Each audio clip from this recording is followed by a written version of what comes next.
On February 22nd, a major milestone in space exploration was achieved as the Texas-based company Intuitive Machines successfully landed its spacecraft, Odysseus, near the Moon's south pole. This marked the first U.S. lunar touchdown in over half a century and a historic moment as the private sector achieved this feat for the first time.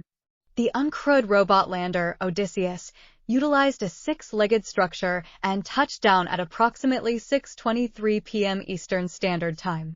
The landing, broadcasted through a joint webcast by Intuitive Machines and NASA, was not without its challenges.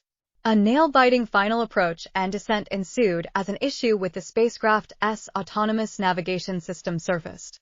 Engineers on the ground had to employ an untested workaround at the last moment to ensure the success of the mission.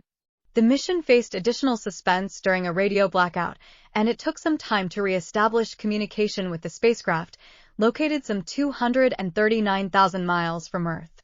When contact was finally restored, the signal was faint, confirming the successful touchdown, but leaving mission control uncertain about the exact condition and position of Odysseus. Intuitive Machines mission director, Tim Crane, conveyed the success to the operations center, stating, "Our equipment is on the surface of the moon, and we are transmitting, so congratulations IM team.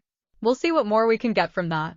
NASA Administrator Bill Nelson immediately hailed the achievement as a triumph, proclaiming, "Odysseus has taken the moon."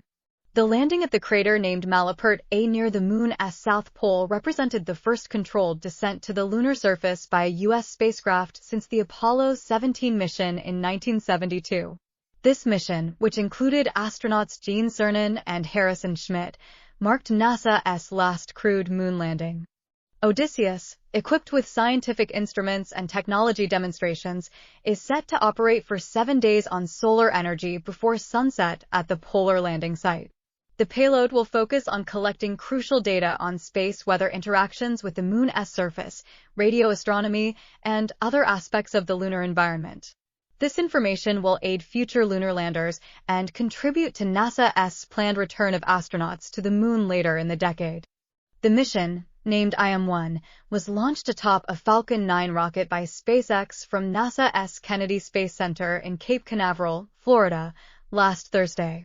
The successful landing by Odysseus also signifies the first soft landing on the moon by a commercially manufactured and operated vehicle, marking a significant achievement under NASA's Artemis lunar program.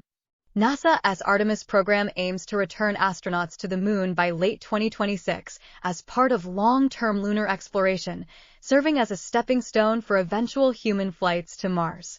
The focus on the Moon's south pole is due to the presumed presence of frozen water, which can be vital for life support and the production of rocket fuel. This success opens the door for more commercial ventures in space exploration under NASA's Commercial Lunar Payload Services (CLPS) program, designed to deliver instruments and hardware to the moon at lower costs. While celebrating this achievement, it's acknowledged that relying more on smaller private ventures does come with its own set of risks, as demonstrated by recent setbacks in lunar landings by other private companies. The IM-1 mission, despite being part of NASA's CLPS program, is considered an Intuitive Machines mission. The company, co-founded in 2013 by Stephen Artemis, former deputy director of NASA's Johnson Space Center and now its president and CEO, represents a testament to the growth of commercial space ventures driven by technological leaps in recent decades.